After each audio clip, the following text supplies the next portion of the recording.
ada di waktu malam. Karena di sini istilah beribadah sebenarnya terjemahan saya sudah selalu saya sampaikan, belum ada bahasa yang bisa teliti isi Al-Quran selain bahasa Arab. Jadi tidak usah capek mutar pusing sana kemari, mutar lagi balik lagi, tidak akan bisa faham sesuai maksud. Karena di sini orang-orang yang beribadah, tapi kalau di dalam ayat itu tidak ada sebut ibadah kan?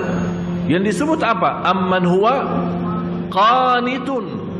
Qunut, di sini ada istilah qunut. Istilah qanitun beda sama abidun. Abidun itu dikenal sebagai ahli ibadah. Tapi qanitun dia memiliki sebuah keistimewaan yang luar biasa.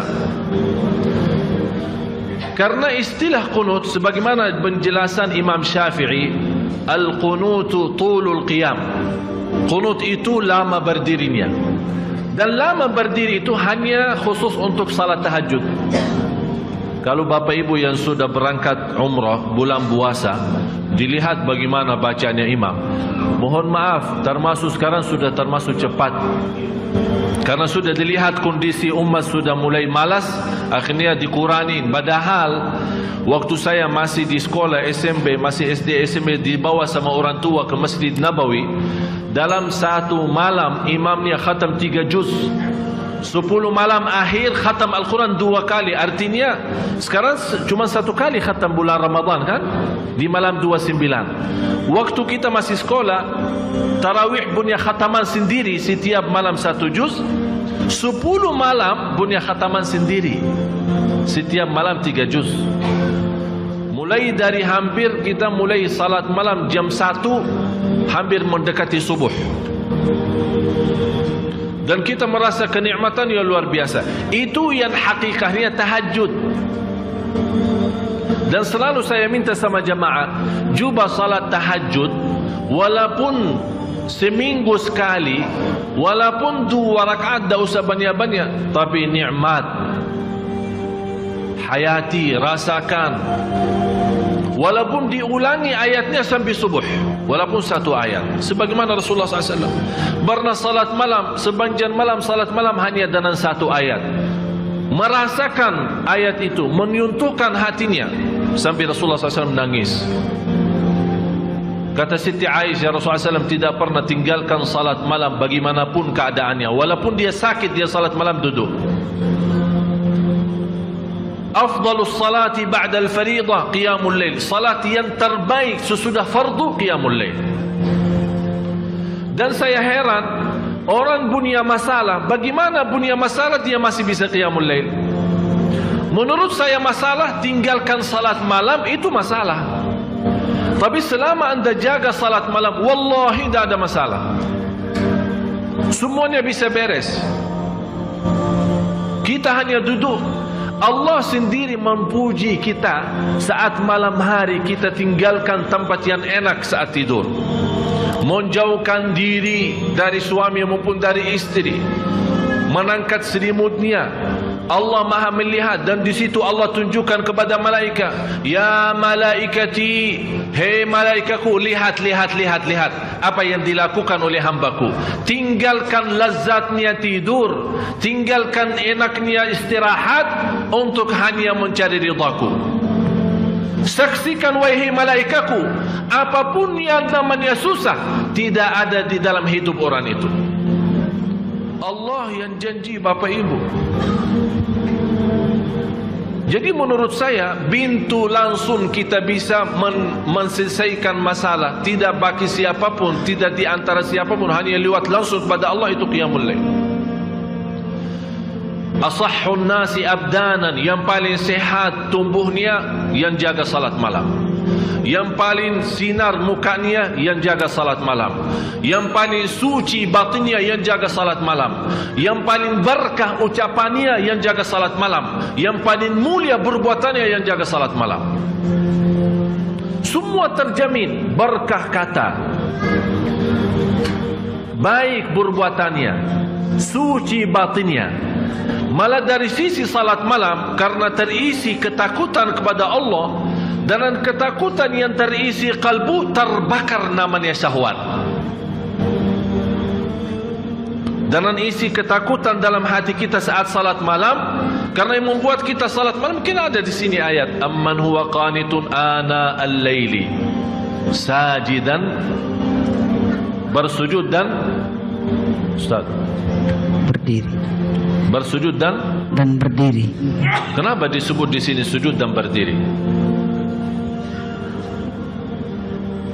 Tahu kenapa Bapak Ibu? Saat bersujud kita tunjukkan rendah hati. Saat bersujud, walaupun namanya muka, kalau kita tuntut kepada selain Allah terasa terhina. Tapi kalau kita bersujud untuk Allah terasa bangga. Saat berdiri terasa lembut hati. Bagaimana terasa lembut hati? Karena saat berdiri diajurkan, saat kita berdiri kan mata kita kan tambah sujud. Sampai tidak berani menangkat mata, melihat ke atas. Seolah-olah kita merasa sudah Allah di hadapan kita, malah kita malu karena masih muka kita, mata kita, mulut kita masih tercampur banyak dosa dan maksiat. Kita malu menangkat. Ini yang membuat kehadiran kalbu dan fikiran saat itu merubahkan qiyam itu istimewa. Sampai Allah menikmati saat kita berdiri. Oleh karena itu disebut di ayat ini amman huwa qanitun ana al-laili sajidan wa qa'ima. Bapak Ibu, kenapa di sini didahulukan kata sajidan, bersujud dan berdiri, padahal kita tahu sama-sama berdiri kan sebelum sujud kan? Tapi kenapa di sini didahulukan sujud? Aqrabu ma yakunu al-'abdu ila Allah wa huwa sajid, paling dekat posisi hamba kepada Allah saat sujud. Paling dekat posisi kita di hadapan Allah saat Allah mendahulukan sujud daripada berdiri, padahal kita tahu berdiri duluan. Allah menanamkan rasa rindu kepada sujud. Oleh karena itu tertanam sita berdiri lama, nikmati bacaan, seperti dari bacaan Al-Fatihah dan ayat-ayat yang lain, kita terasa lagi memuji Allah, membaca kalamullah, mengagungkan dan membesarkan Allah lewat bacaan Al-Quran. Dan terasa, ya Allah, saya sudah lama dan banjan berdiri untuk memujimu. Ya Allah, saya rindu bersujud agar menjadi mendekatimu.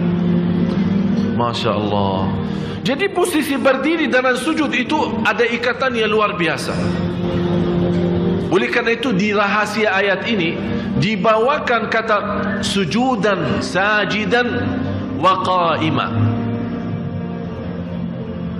Yang lebih indah lagi Bapak Ibu, dibawa kata sajidan, bukan sujudan. Kenapa sajidan? Itu merubahkan orang ini sangat membutuhkan kedekatan kepada Allah. Memang Bapak Ibu semua saya yakin sangat merindukan menjadi hamba yang terdekat kepada Allah. Itu sujudnya. Oleh karena itu dalam kesempatan saat sujud diserahkan oleh Rasulullah kita berbanjan doa, menadu, bermunajat. Karena saat berdiri lama memuji Allah lewat bacaan Quran, kita sekarang mulai minta hajat. Karena saat berdiri kan dah boleh doa. Kapan boleh doa saat? Apa yang kita baca saat berdiri? Alhamdulillahi Rabbil Alamin. Artinya apa? Segala puji. Berarti kita membaca Al-Quran sebenarnya intinya memuji Allah. Kita belum minta apa-apa. Coba bayangkan kalau ada seorang manusia mulia atau orang kaya, kita duduk di hadapan dia atau berdiri di hadapan dia, kita 1 jam puji dia di depan ribuan orang. Habis kita selesai puji dia, kita minta hajat. Kira-kira ditolak enggak? Diterima.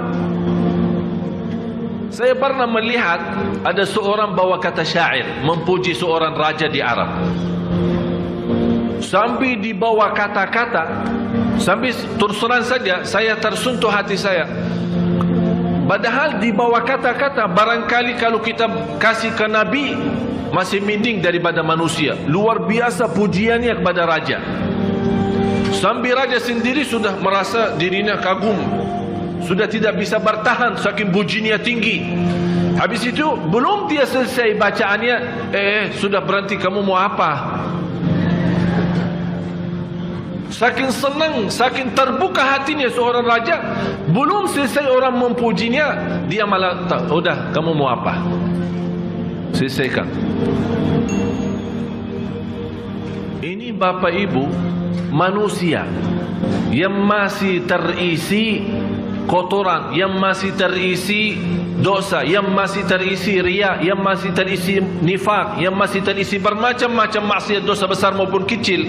Kalau kita puji dia, dia tetap tersentuh, terbuka hatinya, dia lupakan segalanya dan dia bantu. Musuh, kata Allah, musuh saja bisa menjadi kawan dan teman, menjadi orang teman dekat dengan kita dengan ucapan yang baik, puji. Apalagi Maha Zat yang agung, Zat yang mulia, yang maha suci, yang maha segala-galanya. Kalau kita puji, bagi Allah tidak mungkin mengecewakan hamba yang saat itu dipuji. Oleh kerana itu istilahnya saat kita berdiri memuji Allah lewat bacaan, termasuk bacaan Al-Fatihah dan ayat-ayat yang lainnya, karena kita termasuk orang-orang, ya Allah, walaupun saya tidak pantas membaca kitab-Mu, karena lidah ini yang membaca kitab-Mu masih banyak mengucapkan kata-kata yang kotor dan dusta. Ya Allah, saya tidak pantas membaca kitab-Mu, karena lidah ini sudah banyak berkata-kata bohong dan mencaci maki orang. Ya Allah, saya tidak pantas diberikan kemudahan membaca kitab-Mu, karena lidah ini sudah terlanjur mencaci dan membuka aib orang. Tapi di saat itu kita rasakan saat berdiri dan diberikan oleh Allah kelancaran lidah membaca kitab-Nya dan memujinya, itulah Allah memberikan pendahuluan agar saat kita sujud seolah-olah Allah bertanya, kamu mau apa lagi? Apa yang kamu butuh? Apa yang kamu perlu? Kalau belum kita puas dari sujud pertama, ini hikmahnya ada 2 kali sujud. Belum puas, ada yang tertinggal. Memang kadang-kadang syaitan menggoda kita, hajat-hajat bisa tertinggal, ada yang lupa. Begitu kita berdiri, ingat saat di antara sujud, masih ada kesempatan lagi, sujud lagi. Allah Maha Besar, Allah Maha Agung, Allah Maha Mulia. Sungguh kita mulia kalau kita betul-betul bisa menikmati yang namanya sujud. Kata seorang salih, wallahi kalau bukan ada sujud di dunia, saya tidak bisa menikmati yang namanya dunia.